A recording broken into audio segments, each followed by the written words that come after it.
Ladies and gentlemen, welcome to 40 Watt Podcast. I'm Phillip, as usual. Here we are on episode 42. I think I can count.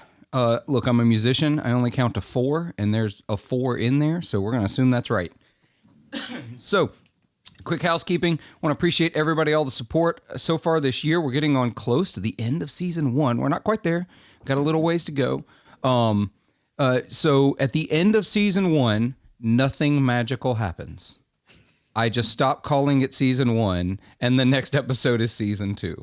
So I don't have anything planned like that, except that at the end of season 1, I will be making my donation to St. Jude in the name of 40 Watt Podcast.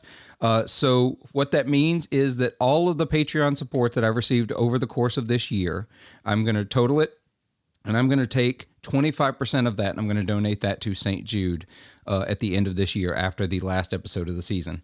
I'll post a picture on Instagram, not because I need not that I need recognition for doing it, but so that y'all know I did it. Because transparency and all of that. I don't want to be one of those people, everybody comes back on years later, it's like, did you ever give that money to charity? Yes, I did. Absolutely did, because that's what I want to do.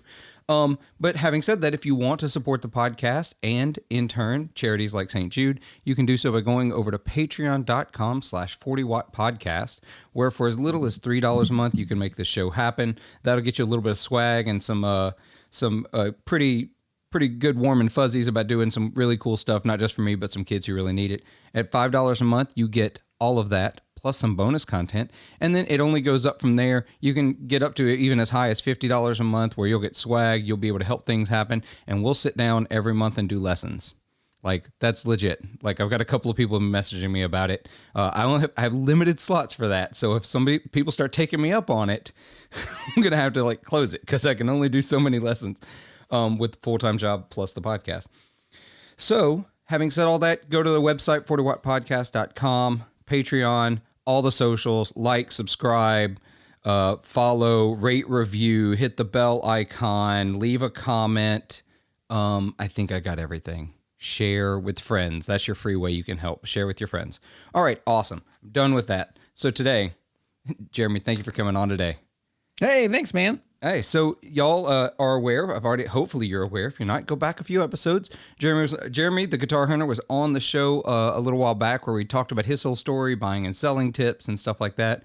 Well, I have been going through, if anybody is friends with me on Facebook or follows me on Facebook, they know I'm going through a pretty significant gear purge. I'm selling off a ton of stuff. And I actually had a friend of mine message me and say, hey, dude, are you okay? Are you okay? Are things good? I'm like, no, I'm good. I have TMS. I have way too much stuff. And so I've got to get rid of some of it. And so with all that, and looking for guests to get them on the podcast, I was like, this is the best time to get Jeremy back on here. Cause you and I sort of explored this a little bit about how much you have that you keep and then how much you're just sort of passing on and moving through. And figuring out what metrics do I need to use to say, okay, this thing's going to stay with me for a long time.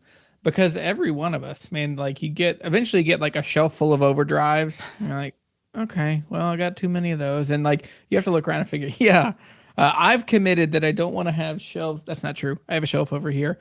I don't want to have a full shelf of stuff that I just look at and don't ever use. Yeah. And then it just happens. If you're in the guitar world long enough, just gear will find you. It's not hard. I told my friends that when I think we talked about it on the podcast last time. It was just that they're like, how do you find these deals? How do you always find this? I was like, dude, if you're got your antenna up, the deal finds you. It happens.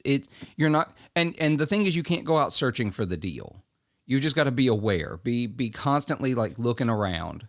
And that's why it's tricky. You don't really get to look for it. You don't get to be specific. Yeah, I want a Shoreline Gold 97 Fuller, you're like, well, that thing's probably not going to find you. But if you just say I like American made Fenders, I'm sure. Yep. Yeah. And once you become known as the guy in your town, that's it too. There's a guy who I don't think listens to the podcast, but if he does, he's a Mississippi guy. A lot of guys in the forums know him, or on Facebook groups. I call them forums now. That's where we are. Jonathan, he's got a pretty cool guitar collection. He loves matchless amps, and he stops in shops wherever he is, and they know him. They have their in his info. Yeah. If something he's looking for comes through, they call him. Like they let him know, hey, we know you're really into these things, and that's the way it worked. I haven't quite developed those relationships since I moved, but my last shop, that's what would happen.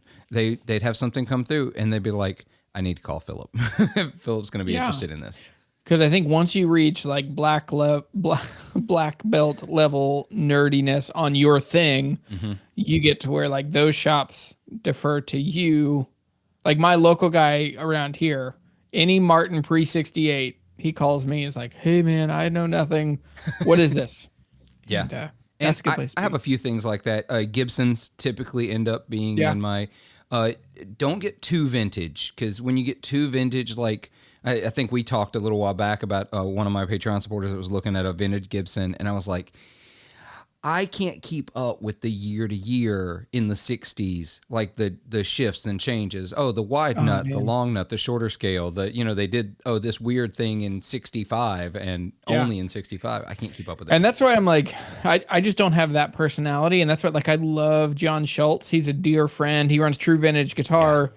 And he loves he loves 30 stories on Instagram. Like he did one today about like, here's how you tell a slab board versus a veneer board. And here's how it's concave and convex. And well, I don't have any that are B nut width. I only have A nut width for pre 67. And I'm like, I like the blue one.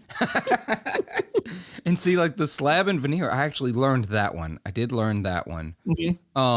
And it's all about and you can't tell it from the top. You have to look at where it meets the neck at the end, and that's how you can tell the difference.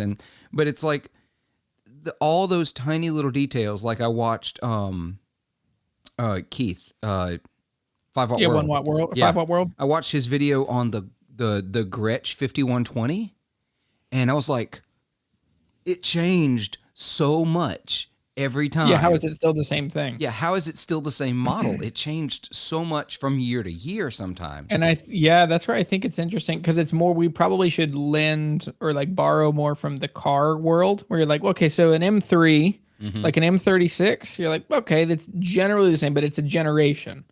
And so there's all this nuance and change. And the same thing with like Gretches, generally, they're like, if they're the 5, they're from the 50s. If they're 6, if they're 7 for the prefix. But even then, I got really into Gretches. I found a bunch of people. I found a guy who loved, are they Arkansas Gretches from the 70s? Oh, they're like the terrible ones. Yeah. But I liked them.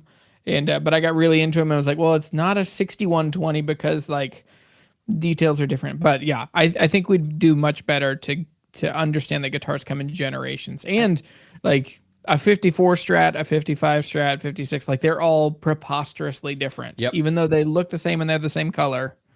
Well, just look at the difference between a 59 Gibson and a 60 Gibson. Yeah. Oh, the changes while I was at Summer NAMM, and this is going to lead perfectly into the first thing I wanted to talk to you about. While I was at Summer NAMM, I got the chance, while we were at Carter Vintage, I played a 1960 Les Paul Burst. And then I went over to Gibson Garage and hung out with Mark Agnesi, and he put a 59 Burst in my hand. And to feel the difference in the two necks is absolutely insane. Man, that's crazy. 1 year. Yeah. And because there's so many, like, I love when you get into the details of that, especially once you've started trying to build something in life.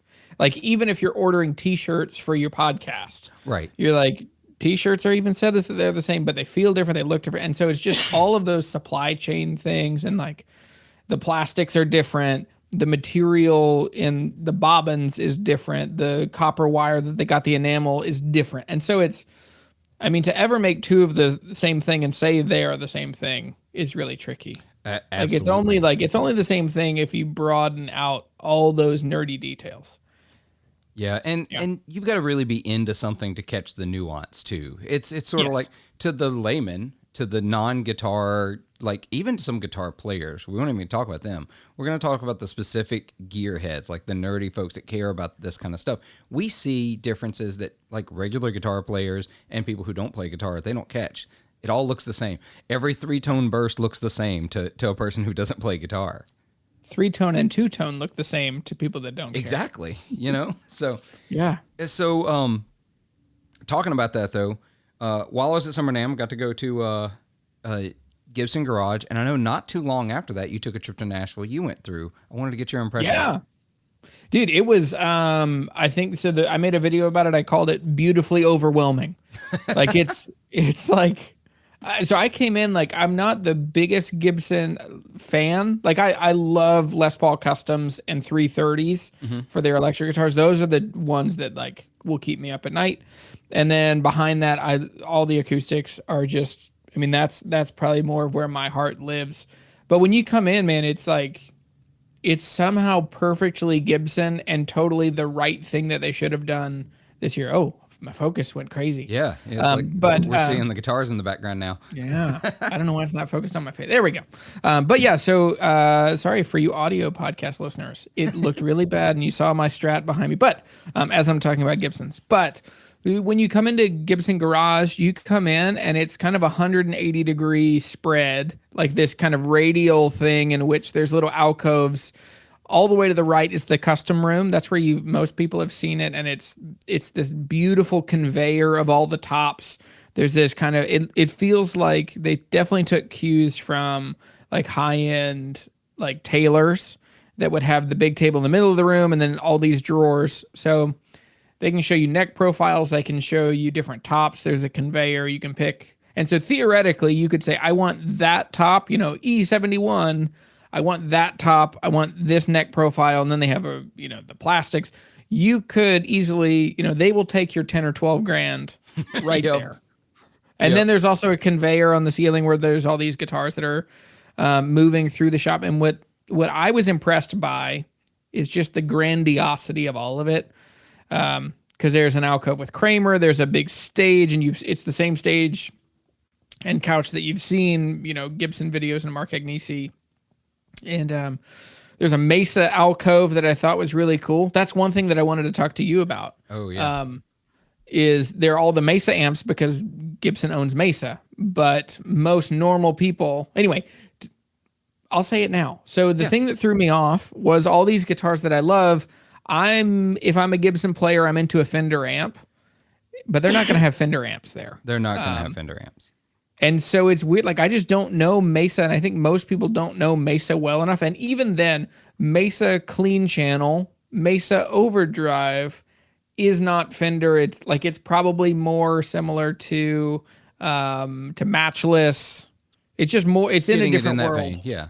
Yeah, so, it's just a different tonality. So what's weird to me is I played these guitars and it just felt like too many variables. I was like, I don't know if I like this guitar because that thing doesn't sound like what I'm used to. Which Mesa sound awesome, but they're super high gain for the most part. That's a thing about Mesa, and I'm having to do the same thing. This is going to be weird. It wasn't with you. I can't remember who I talked to on the podcast about it, but so I was playing this gig once, and I used to own a Mesa Rectoverb combo. I'm not into high gain. Never been my jam. Oh, yeah. But it was a dual rectifier, 2-channel. Mm-hmm. It actually, I think, short of the Lone Star series, I think it's the best clean of any Mesa amp. Okay, yeah. Because isn't that what Mick plays? He plays a Lone Star 100 or something. He played for a long time, played a Lone Star 100, and I'm going to get back to that too. So with the Rectoverb, I had a guy walk up in the middle between sets at this gig at this country place in Clarksdale, outside of Clarksdale, Mississippi. And he said, "Hey, I got this really cool guitar. You want to check it out?" And he went and got it. Because if you're not familiar, I was playing a place called Hobson Plantation. Get the idea of plantation out of your head. It used to be a plantation. They go by Hobson Commissary now. It's essentially the commissary that was on the plantation that they've kept as close to functional as possible. And they have bands play there. And what happened, this is such a cool story.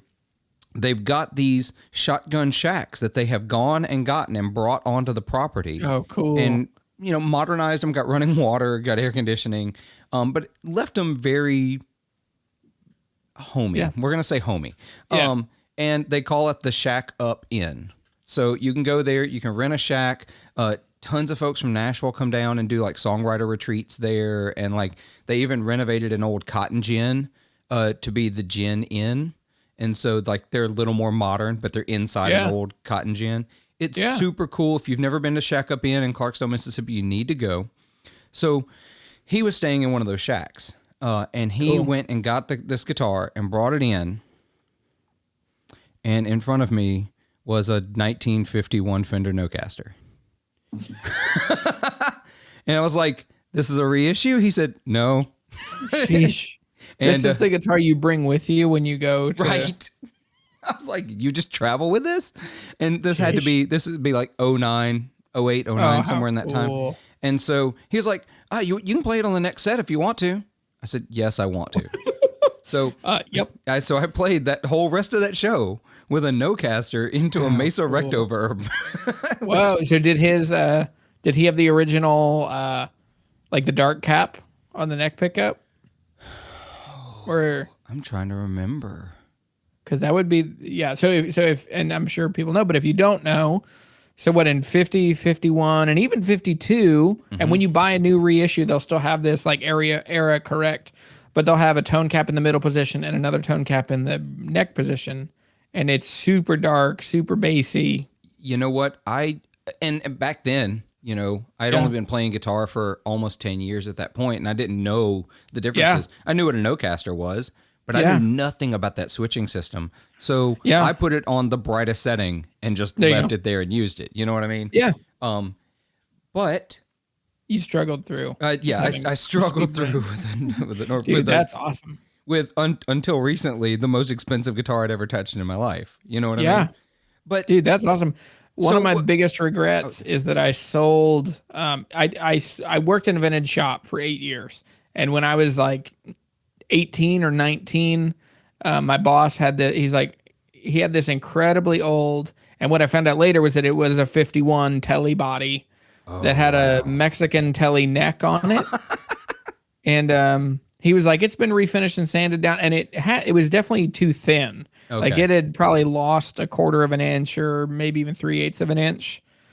And I remember it being super light, and it was ash, and it was super old. You could tell that it was old, but we sold it with like a Mexican harness and pick guard and all hardware and all that.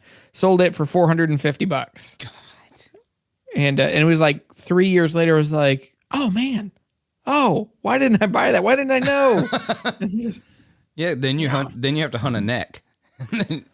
Yes. Yeah. That's the cheapest part of that guitar would be buying the body. Yeah, big time. And and then you pay for the pickups what you would buy like a custom shop today. You know? Well, the thing, Anyway, there's a whole other rabbit trail about wiring harnesses. I would bet most of the 51, 52 harnesses that are in those guitars now are not original, and they came from Airline or Harmony, because they'd have the same volume, tone, same caps. I cannot tell you how many of those I took apart and sold for $750. Wow. Out of a $100 Harmony from the same period. Like Stratatones, they have a Telly harness, and I didn't know that. I take those out, and that's wild. That's probably how I paid for a big chunk of college. I was just flipping Blues Juniors and Mexican Telecasters, so you got to do a lot more of those. But but circling back to Mesa, so that Rectoverb has a great clean, good. But here's the problem with those amps, and with Mesa, you got to remember, literally Mesa was started by Mike. Is it Mike? I think it's Mike. Somebody please tell me if I'm wrong, but I'll look it up later. The guy who founded Mesa. He was literally just modding Princeton's. That's how he started. Heard. Yeah, he was just modding Princeton's to be more. And so once you get away from that sound that a lot of us that are around my and your age, because I know that for a long time I associated Mesa with the late 90s, early 2000s, the new metal, the thrash stuff, a lot of those guys that were playing heavy and super gainy. Yeah. But they did things like the Electrodyne. I had one of those. It's an incredibly clean single channel amp. Well, it's 2-channel. I only used 1 channel. I always only use 1 channel, so that's why I don't buy 2-channel amps anymore. But the Rectoverb, incredible clean. the Lone Star series, Mick Taylor had a trouble at first, not anymore, going to Two Rock because he loved the clean of that. Dude, those Lone those Star. Lone Stars, first of all, I mean, they're beautiful. Like they come in just Yeah. amazing finishes and Tolex and all that. But those also, man, like you think a twin is loud, like those things will like shake your teeth loose. Yeah. And it's like sparkly clean. Like it's not overdriving, but it's just too loud to be within 50 yards of. Yeah. And that's why, like, I've got the Two Rock traditional clean. Yep. And it's the same thing. Like, it's got a master volume, but I can crank the preamp, it, and it's edge of breakup. The only way I get any real grind out of it, and it never really gets like Mesa dirty. Crank the preamp, and then you got to crank all of the tone controls to get all that extra gain out of the tone circuit. Yeah. It's the only way you get it to break up. It's just clean. It's a super clean amp. Yeah. Yeah. Which that's what I feel like. I mean, just earlier today, I realized that I've been playing guitar for 20 years or something. And I'm just now, like, the older I get, the cleaner I want amps to be. And I find that as I re-listen to my Guitar Heroes, they all have less gain than I ever thought they did. Like, even the heavy stuff. Yeah. Anyway, we're way off from, but yeah. So as I'm going through Gibson Garage, I kept feeling like, okay, everything feels aspirational. Like they want you to dream about a life in which Gibson guitars are in your life. And once you have that, you will feel accomplished and like you belong. I mean, that's the biggest thing is the amount of, and it was probably the same for you. It's kind of like Gruen guitars. Carter, not as much, but Gruen, you'll go and you'll see these guys lost in thought playing a guitar, and you can tell that they are not there. They're like dreaming of, what, and for those guys, it's usually D18s, D28s. Sure. At Gruen, but when you get to Gibson Garage, it's the same kind of thing, and it's these guys all peppered around the place, and then you see wives that are bored to tears that are just like, oh, Brian, please, we have been here for 3 hours. And, like they just want to go to like what, Daughter's Donuts or Hattie B's Hot Chicken or like all the other cool stuff in Nashville. And so then there's the acoustic room once you get past the Mesa stuff. And the acoustic room is a great cacophony. That's exactly what I was talking about. I mean, there's probably 10 people all playing, not listening to each other. And in that way, it feels like a guitar shop. Yep. But it also is like, it's the best and the coolest of their acoustic guitars. And I came in wanting to think it was dumb and noisy and obnoxious. And it was obnoxious and loud.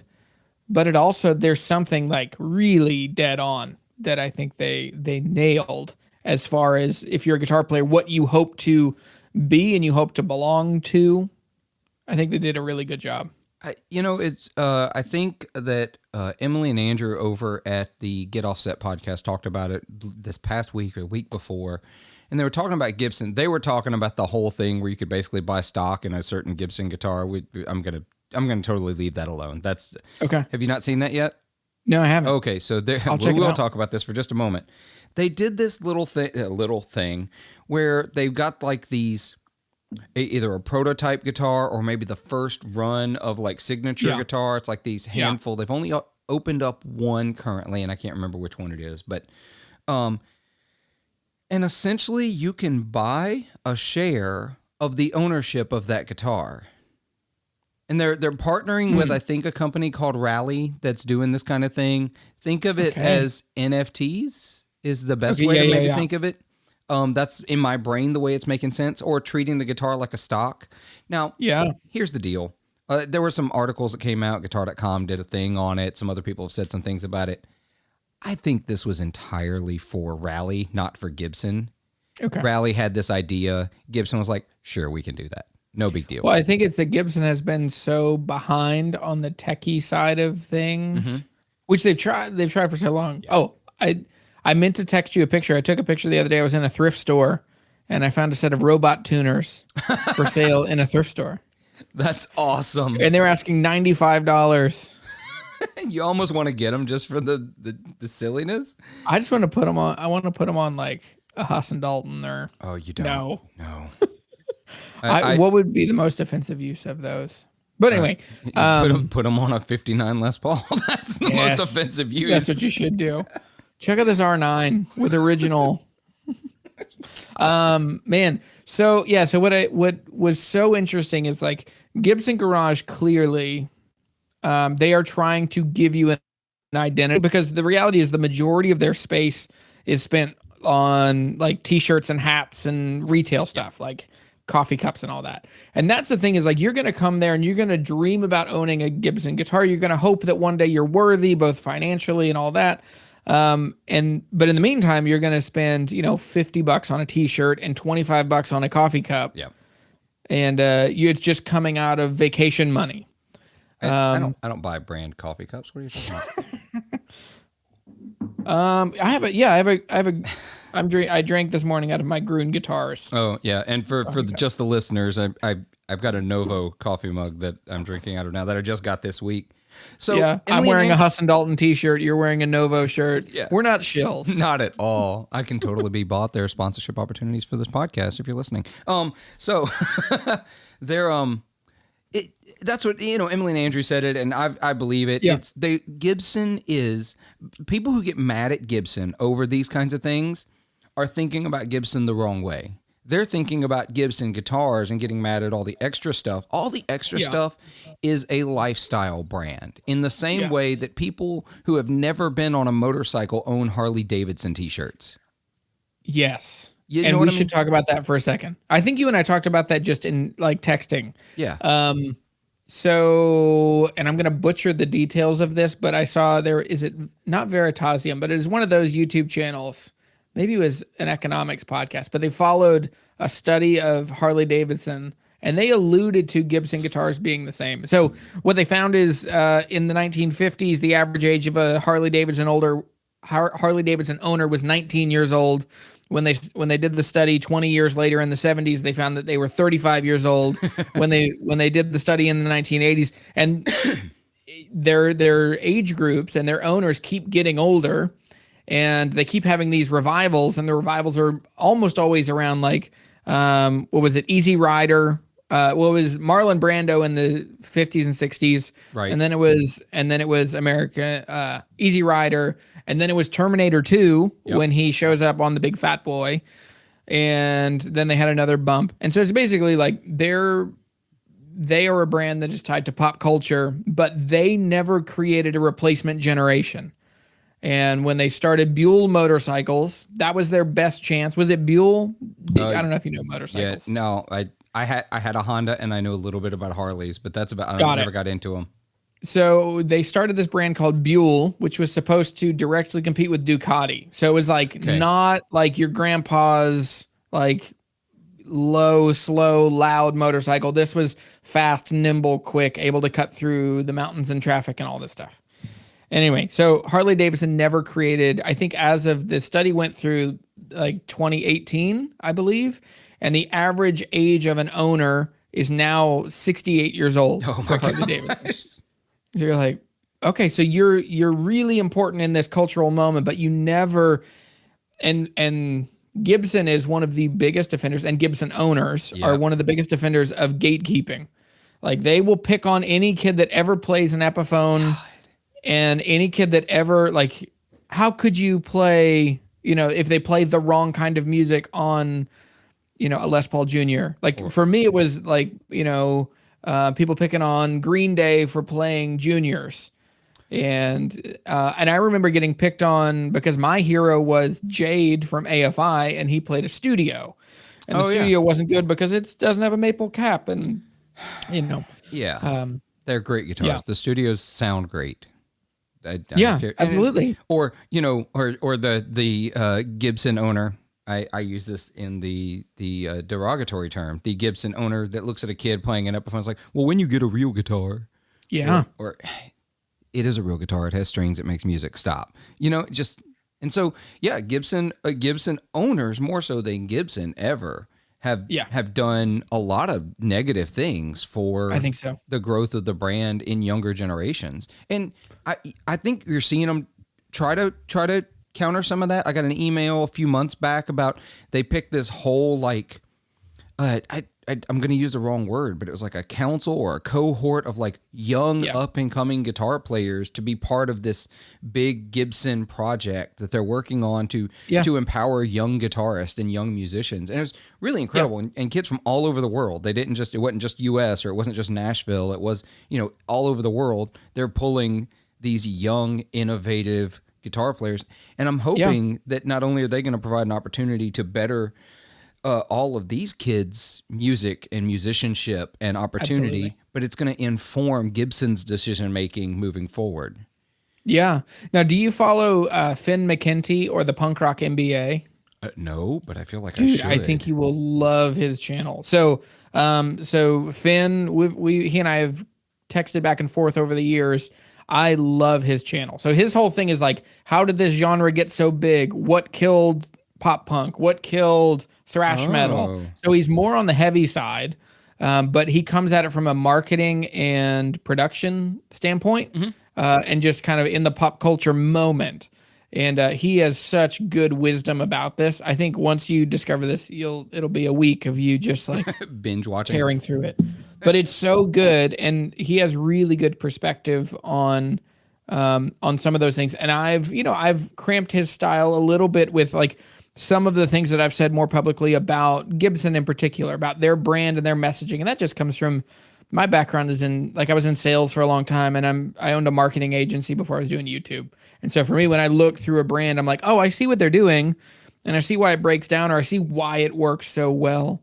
And they're just sometimes. So I think Gibson is trying. They really are, and they're doing some things really well. I think few brands are doing it better than Fender right now. Yeah, Fender's especially with Fender Play and all of their artist models, like the Tosh Sultana Strat, like genius. Yep. Like, of course, that guitar, like, because it's getting young girls and women into playing guitar.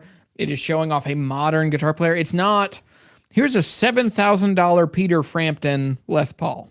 Right, exactly. Or just one more /signature. Oh my gosh, what a dead horse.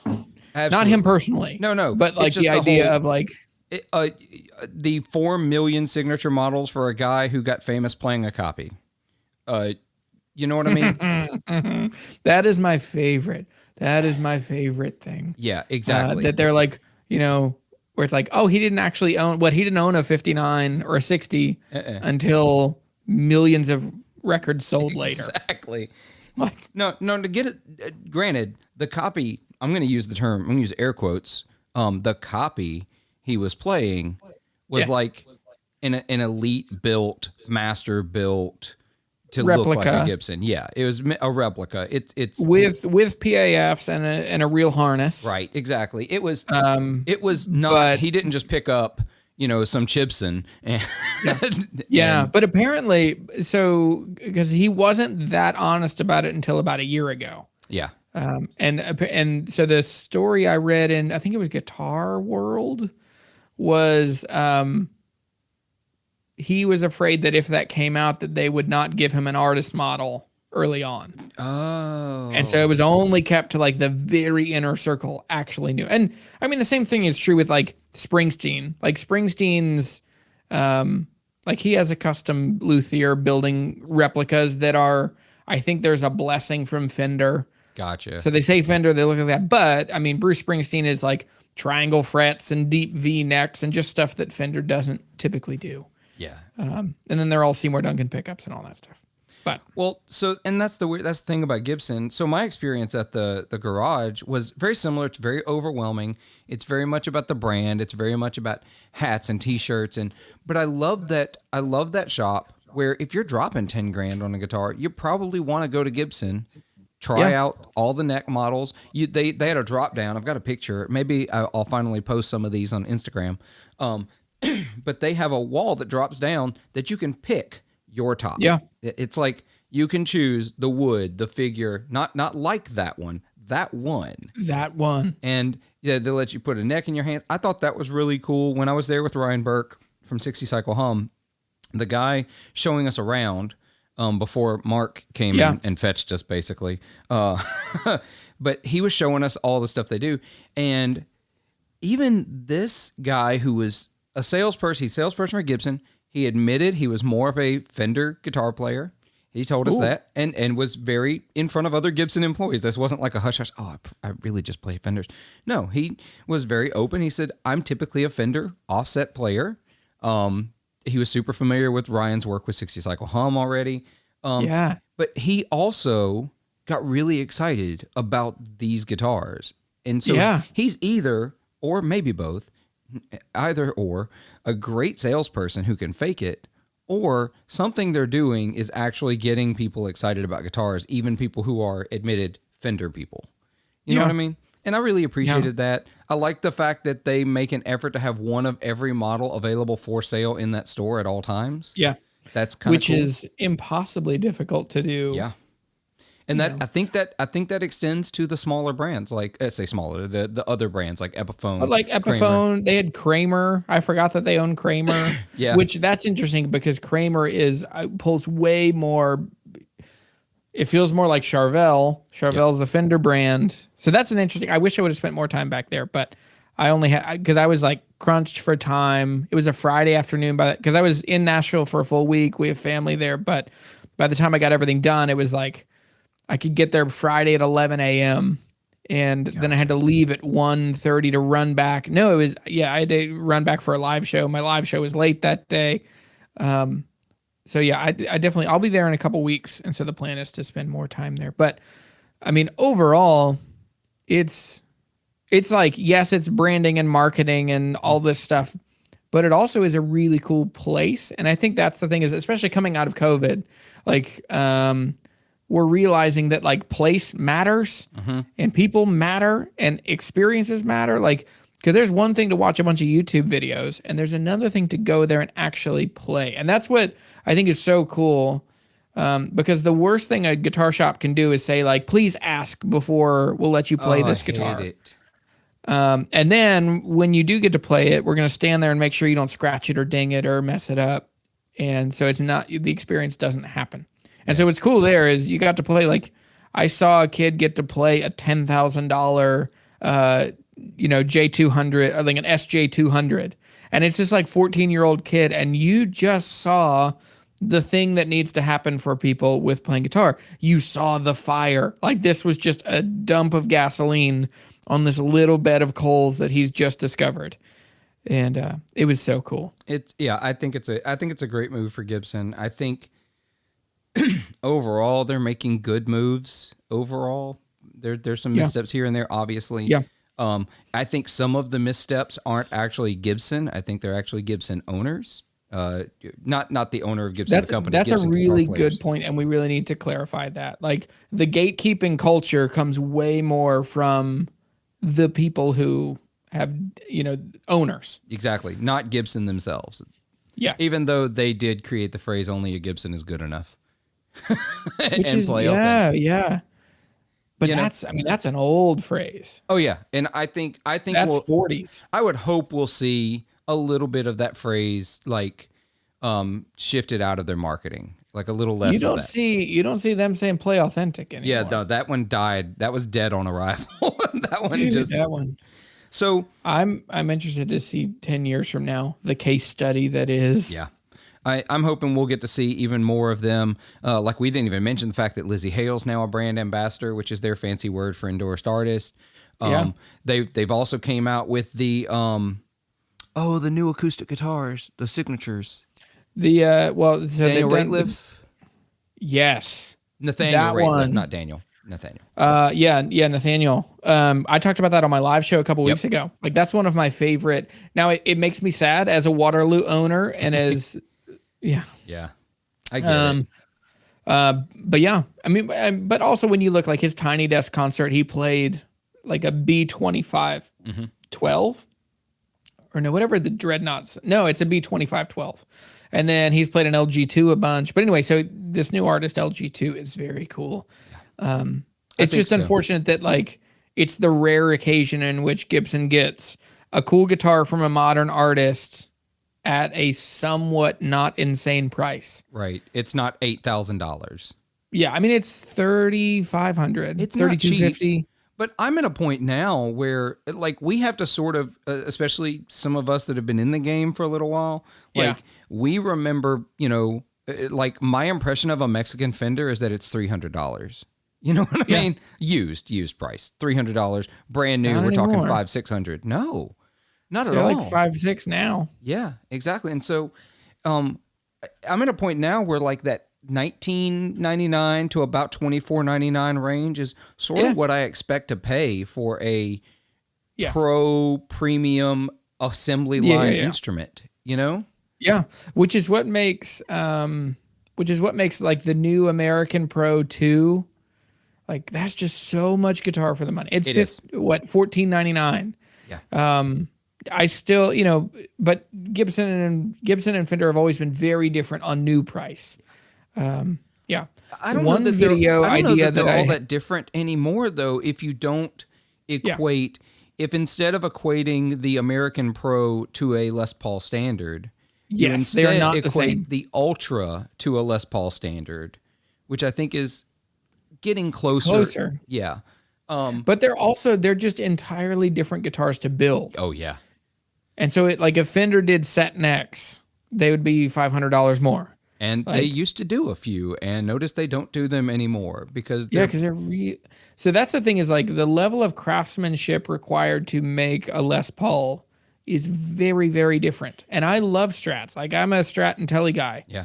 But what's his name? Brad Paisley. Like his thing is like a Telecaster is basically a cutting board. It is. It absolutely is. It's just a hunk of wood, and you round the edges off. And then you have a routing template. Like most people could make a Telecaster, that are fairly handy with like a bandsaw and a router. Like you could make a Tele body. It wouldn't be great, but it would be close. Like no one could make a Les Paul style guitar on their own with a router. Like the carved top, the neck joint, all that stuff. You could have just take you forever. They're very different guitars. It'd take you forever. Yeah. So just to transition a little bit, otherwise we will make this whole podcast all about Gibson V Fender, which I don't want it to be. I think that's a bad argument, and that's for another time. It's not Gibson V Fender. You don't pick or choose. This isn't, Elvis or the Beatles. Yeah, they're very different. Or Billy Joel or Elton John. You don't have to choose one. Those you do, and I will judge you based on your choice. But so Billy Joel, obviously. No, anyway. So I have both of their records. So moving just a little different though. What I talked about at the top, I've been going through this like gear expunge. Like and I've been sort of on this verge for a couple of months now, because over the last 3 years, and especially during COVID and the lockdown, and I just started basically dealing with my own existential depression by buying gear, like a lot of people did. Now that I can look back on it and see that that's what was happening. I didn't get to interact with people, so I interacted with, a credit card. Yeah, and you also had money coming in that you didn't see coming in. Like suddenly I didn't have to drive anywhere, so I was spending no money on gas. So all that money was spare. Not going to restaurants. Yeah. So I have been wrestling with this for a couple of months, and then over the weekend. I actually texted you over the weekend when I picked it up. So I had a situation come up. I'm not going to get way into details on the podcast, but I ended up through a series of odd and strange events. I've come into ownership of a dream guitar for me, a Bourgeois Orchestra Model V. I have wanted a Bourgeois guitar ever since I saw Sean Watkins with Nickel Creek playing one. Yes. I've been completely obsessed with Dana Bourgeois guitars, but they have been prohibitively expensive. And unfortunately, as I got older and got into, adult money, they became more expensive at the same rate. Yeah. It turns out there was a whole generation of people that are like, that's the first thing I'm spending when I have dumb money around. And so now they are prohibitively expensive. Yeah. But I got a great deal on one. I actually have it here. I'm going to pick it up, but it's a Bourgeois Orchestra Model V. It is a serial number 937. I have confirmed with Bourgeois that means it was made in 1997. So it is pre Dana Bourgeois founding Pantheon, which is the company that is that owns Bourgeois guitars. So it's one of those first 1,000 he made by himself. When he was just building guitars. And in Maine, which they still do. It's still a small team. It's not like they're not a huge manufacturing facility. Yeah. But because a chunk of them spun off from, was it Dana Bourgeois or was it Froggy Bottom? There's this whole contingent of builders kind of in that part of the world in New England. But yeah, there's a chunk of them that lineage. spun off to make Irish guitars and circle strings. That's right. In Burlington, Vermont. I remember hearing about that. And Burlington's a cool town. I did not know they were there while I was in Burlington. And next time I get to Burlington, if ever, I got to stop by. But so I picked this up and it spurred an entire conversation. Like it took all that thinking in me and was like, yes, you do not need this much junk in your life. Sell what is absolutely superfluous. And instead of having 10, 15, 20 good or great guitars in your life, get it down to 4 or 5 amazing guitars. Yep. I'm with you. And so that's what I'm doing. Like this is an amazing guitar. It really is. This and my Larrivee DO5 are all the acoustic guitar I need in my life. And so, and then I had the same conversation with electrics where those that are watching the video can see I have 2 ES models behind me. I'm forbidden from selling these by my wife. These are the guitars she identifies me with because for a long time these were the only 2 guitars I owned. These and my Larrivee. I had 3 guitars. That's all I owned to my entire name. And you got the Larrivee as part of a record. That's the one that you got. Yeah, we were in talks with some record labels, and we had some financial backing, and they basically said, "Here's some money, go get an instrument." Awesome. And so, that one's staying with me forever. But I started going through, and for those of you that have watched my videos before, you can see behind me, there's not 2 giant racks of guitars anymore, 2 10-space racks. Yeah. That's because all of that stuff has been photos taken, listed online for sale, not on Reverb yet. Some of it's on Reverb, but I'm trying to avoid listing the big stuff on Reverb. We've had that discussion. And wait, what? I don't think I've talked about Reverb before. Oh, my bad. That was private conversation. No, I'm kidding. And it's all in cases and put away and ready for someone to say, "Hey, I'm interested in that," and we'll pull it out and sell it. But this is the stuff that's staying. Because I think it's really, I would say your experience is pretty normal. Like you like guitars and you find deals on guitars and you just kind of get them and they're a little bit here, a little bit there, and you're like, well, they're all good. And then all of a sudden you look up and you're like, I have 18 guitars. Yeah, like I'm a maniac. I don't have 18 of anything else. Like exactly. And And now one of my things that I will completely admit to, I'm still an amp junkie. I still have I have my divided by 13. I have my 2 Rock. I still have my vintage Super Reverb. They're not going anywhere. I still have one more amp that's probably, I did sell my AC30. It's a Chinese import AC30. It wasn't fantastic. Okay, got it. It's a good amp. It's a good amp, but I have one more amp incoming just because I am an amp junkie, but that's I feel the same way. So I've been consolidating as well. Mm-hmm. And even today I posted a thing on Instagram of like, hey, like I've got a bunch of stuff, buy it so that you can fund more guitar hunting videos. And so basically what I'm finding now is I'm pretty well, so for me, I have my Haas and Dalton TDM and that's the one right here. This is just my favorite guitar that I own. Oh yeah. And I'm super proud of this one because it's made 30 miles from my hometown. It's made by dear friends. Yeah. And I got this one for way cheap. No one has gotten one as cheap as I got mine. I think that's also because of my video on it. But yeah, I got this one for $2,000. And like you don't find them under $3,000. But after that, I have my Waterloo WLS. I have my pink paisley. You can kind of see it back here. I have a pink paisley telly. I have a Pono octave mandolin that I really don't want to part with. And what else? I have my Paget Model 1. So for me, I'm getting to where like I'm at a place where I'm like, I have the guitars I think I want to grow old with. Like I want to like have 30, 40 years from now. And but yeah, I mean, I think your experience is pretty normal. And I think it's only when you start saying like, okay, what things really need to stay and what's just noise. And yeah, because I guarantee you have guitars that are other people's lifer guitars.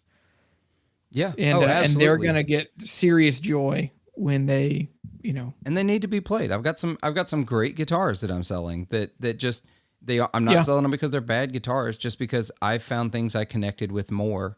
The one and only thing I know that I need, and I do say the word need because I do play. That's the other side is I identify as a player. I play guitar, gigs, recordings, whatever, show choirs, whatever you need me for. Hey. I identify as a player, not a collector. And so it got to a point where I was starting to feel like a collector. And I don't like that feeling. I don't like that feeling at all. Yeah. Like, that's what I'm with you. I do not feel the bug of being a guitar collector. And I've resisted that when people say like, you have a big collection. I'm like, I don't know why. It feels weird to me. It feels dirty. Yeah, I feel gross.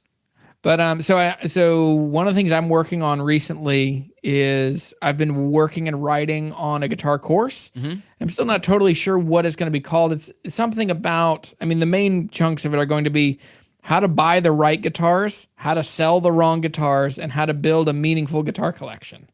So that's what I've been writing through and working on. And there's a lot of nuance to that. Like,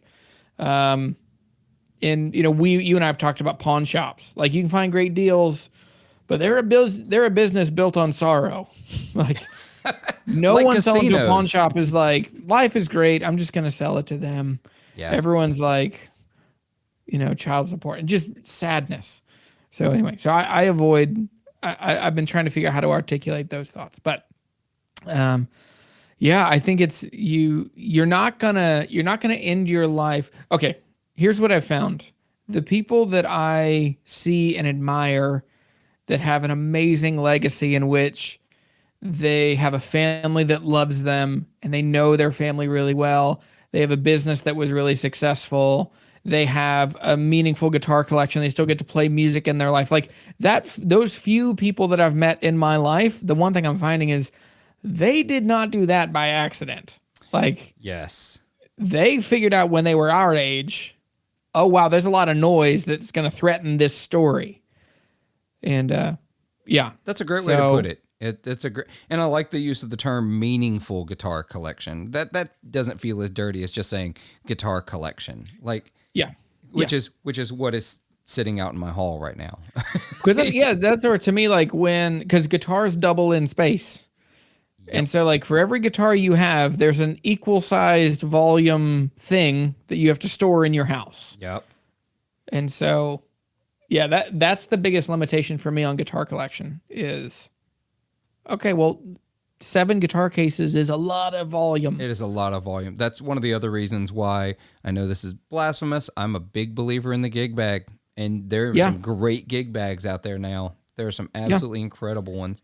I think I'm ready to get rid of a couple. Like I love the look of old Fender like Telly and like Fender logoed white pipe cases. Yeah, are just cool to me. Tweed cases are cool, but I'm with you. Like I think because when you look at like what does a guitar case do, like it gives you protection. Like that's the biggest thing that you have, and then behind that there's some storage, and but other than that they're heavy. You can't put multiple in there. When you bring them with you, you have to like a gig bag gives you storage. And if you can just up the protection, like the convenience is so high on a gig bag. If you can up the protection, like some of the new mono cases, that's what I've got a gig bag for. I bought a Sheeran by Loudon a couple weeks ago, and the gig bag is made by Mono, and it's the best gig bag I've ever seen. It's structural and strong, but it's like, Yeah. I've got a gig bag for my Novo and the mono gig bag for that. And I Really? can't see, that's what they come with stock is a mono gig bag. You can pay more and get the upgraded super fancy. When I say super fancy, it's one of the prettiest cases I've ever seen that you can get with Novo. It's a $300 upcharge. Yeah. Yeah. But I can see why some people would do it because Novo does make some guitars that are some of the most gorgeous upscale things I've ever seen, especially some of those signature ones they're doing now. Those actually, those don't even come with the normal hard shell case. Those come with a very specially made for that guitar hard shell case. Is that like a Colton or one of those? I don't know who makes them, but like they're embroidered on the inside and the lid, and it's just it's fancy. It is way more fancy than anything I need. The gig bag for that is fantastic. I haven't yet gotten to where I trust the ES stuff in even a mono gig bag yet. I don't do it. Yeah. Oh boy. Oh, gotta charge the battery pack. That's okay. But we'll just keep talking. It's fine. We're nearing the end of the regular episode, so that's fine. But I was saying the one thing I do feel like I need is I still need a Strat something in my life, like Strat pickup configuration. And so absolutely, I'm actually on the hunt as I'm selling things. The one thing I'm going to buy is I'm going to try to find a Novo Ceres S, which was their Strat pickup, Strat trim model. Yeah. But isn't that the one that Zach Broyles loves? Yes, he got one of the last ones they took orders for. They don't take orders for them anymore. Yeah. So what exists is what exists. So I can't order one, so I've got to find one. I'm on the hunt. I'm in a couple of Facebook groups of Novo owners, and so I've like put out the feelers that I'm looking for one. But that's about it. Technically, they have another. Actually, I think I can talk about it because they've put out a few things on social media. They're in development for a bass, and I am selling my '97 American Deluxe Jazz bass that I have. That's John Suhr era, the whole 9 yards, the pickups, the whatever. A lot of people really like them. I'm gonna sell it, and I'm gonna whenever it is they launch those. I think I'm gonna end up buying a Novo bass, and then I'm done. Like guitars, I don't need another guitar. I've got everything covered that I like with a handful of amazing guitars. And that's about it for me. After that, I need some other obsession. I don't know, microphones or something. Get into nerdy stuff. Yeah. Get into something super nerdy because I think it's a good point to be at, and it's taken me a little while to get there. And I've done the ebb and flow with collections just like everybody else, where you buy a bunch, you sell a bunch, you buy a bunch. But I've never quite gotten to this mindset of I don't have to have the newest thing that just came out that I'm so excited that everybody's so excited about. I don't need to have all of the classics that everyone calls a must own. I don't need to, and this is one thing I do so little studio work, session work. I want to do more. Yeah. I'm working on figuring out how to get myself out there and doing that more. One is just simply recording more and putting it out in the universe and people hearing my recorded guitar playing. And that's something I've got to get better at. But not thinking that I actually need one of every type of guitar to get tones for studio work. Even if I were full-time working, let's say that was my full-time job. I'm playing guitar 10 hours a day for recordings. Yeah. You can do it with 2 or 3 guitars. You don't need you don't have to have everything. Yeah, I think my strategy for that over the last 10 years, and I feel like I haven't talked about this much, but my strategy when I'm looking at, all right, I pick the 2 extremes of what I want. So in acoustic guitars for a long time, I want woofy, warm, jangly J45 tone. Yep. So I had a 61 J50, and that thing does everything I want to do, and it gets super jangly. And then on the other side, I want loud, present, clear, boomy. So I had a newer Martin D35. And so with that one is like the total other end. And what I found is in recording situations, especially, you can play a D35 the way it sounds, bright, present, jangly, and boomy, or you could have the other side of that super warm fingerstyle-y Gibson tone. And what I found is you can get those two to where you can play them, like move your hand more over the sound hole, move your hand back. I can make a J45 almost sound like a D18, and then I can make a D45 or a D35 sound very folky and fingerstyle-y. Yep. And then I think the same thing is true between a humbucker guitar and like a Telecaster. And everybody's seen that video from Joe Bonamassa. I think it's with Guitarist, where he shows like how to get every tone out of a Les Paul. Right. And it's like, I mean, most of us have 4 knobs on a Les Paul and they're all at 10. And you're like, and I switch between the two, or between, the 3, use your pickup selector. And calling back to earlier, like Gretsch guitars, I think that's where I think a Gretsch fixes a lot of the problems that a Les Paul, like you can get way more tones out of it. You can. But yeah, I think having, I mean, our culture is in this moment of minimalism. I'm very thankful. My wife has been a minimalist since I met her. She's been on this mission to have less stuff, but more meaningful relationships with that stuff. Yes. And I would like to say that I've been cool with like, let's chop down everything I have and like strip down. But it's hard to get there. It's just always better. Like it's really hard to get over that hump, but less gear, but better gear is awesome. That's exactly where I am. And some people would still probably look at me and like, end of story, I'm going to end up with 5, maybe 6 electric guitars grand total, but I'm primarily an electric guitarist. Just a Variac and a Helix.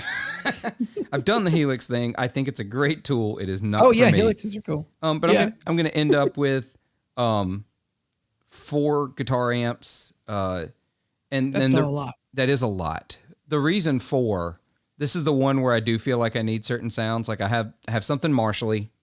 I have something hot rodded Fender E. Yep. And I'm getting something AC30-ish. I got rid of I want something in a head and cabinet, and that's why I didn't keep the AC30 I had. I want something in head and cabinet. I've got a line on a Bad Cat Black Cat 30R. Ooh, cool. So I'm real excited about it. The other one that's super cool in that space is the Morgan. Is it the what do they call theirs? AC20 or the AC40? AC20. Yeah. The problem is they are non-existent used right now. Yeah. They do not exist. Well, it's because like every like large worship team, like that's probably the amp they're. Well, they also when Boutique Amp Distribution burned a few months ago, you remember that about 6-7 months ago? That's where Morgan was built, so they couldn't get any new Morgans out, and so the entire used market got dried up. So all those people that would have bought a new one weren't able to. Yeah. Bought a bunch of used ones. Now there's a flood of new ones on the market that I've been watching for a little while trying to find that. Yeah. But I found this Bad Cat. I really like it. I just got to find a way to get it. I don't want to ship it. It's in North Carolina. And so yeah. So it may end up being a road trip. But I want those 3 flavors. I want the Fender, the Marshall, the AC30. I think that's true. So if you compare it to electric guitars, you'd say like generally speaking, there are humbucker guitars and single coil guitars. There's Gibson and Fender. Again, we're drawing that dichotomy. But I think if you look at the etymology or the history of these guitars, I think in acoustic guitars there's Martin and Fender, Martin and Gibson. And then you look at like Stella as kind of the third way in acoustic guitars. If you look at amps, and that's what I think is so helpful. Like look back 30, 40, 50 years and then kind of look at the general. So you have like, I think English and British is a little too simplistic. Yeah, it is. But I think you're right. I think there's like a Marshall-y tone, a Fender-y tone, and then there's like this AC thing. Yep. That's, it's its own thing. I think that's wise. But even then, I could I could really, have a tough conversation with myself and say, but how many times have you ever listened to a recording and like the first thing you thought is, man, I really love the sound of that Telecaster into such and such, and it turned out to be something different than what you thought. Like, what was the big one recently? Everybody's been talking about it. It's not new knowledge, but everybody's been talking about the fact that Gilmore, the big "Wish You Were Here" solo, or is it the Comfortably Numb solo? It's one of those. Was not a Strat. It's a P90 Les Paul, but everybody for umpteen years has thought it was a Strat. That is, I missed that. That's funny. Yeah, no, it's a P90 Les Paul. It's a 56. Well, that's what is it like Rocky Mount? No, all those Joe Walsh things. Yeah. Like a couple years ago, it came out like that's all a Princeton. Yep. Like, and it's so a Strat into a Princeton. You can make all the arguments for owning a different flavor of everything, but then there's a huge argument for knowing the tool you're using and getting what you need out of it. And I think it's I think there's a lot psychologically going on there. I think there's a sense of identity that comes from guitar because humans are meant to create, and there's something about being insecure about your creation, like means you're insecure about your humanity. So that's a large whole other topic. But I think there's also, it spins out into, well, if I get the same gear as them, we're both people, so I must, if I get a Tube Screamer and a Strat, and, I must be like Stevie Ray. And then you take the human equation out of it. Like, it's really hard. It's a lot of touch, and it comes from a lot of learning how to play. And and I think it's. Well, I mentioned 4 amps. I will say just off the last one is the Super Reverb. That is that's a Till I Die amp. That's not because I need to cover that tone. I can get close with it's not the same, but I can get close with the 2-Rock. It's that amp's been with me for so long. It's been through me. It's like there were years where I had these 2 guitars and I had that Super Reverb. And that was it. That's what I had. That was my entire rig. Oh man. Supers are amazing if you have space to keep them and not ever have to move them. Yeah, I move it every week for a rehearsal because right now that's the one I'm taking to rehearsal. I'm playing. I had a guy. There's a guy I used to know. He had a Super. No, he had a Bassman. Also big and a lot.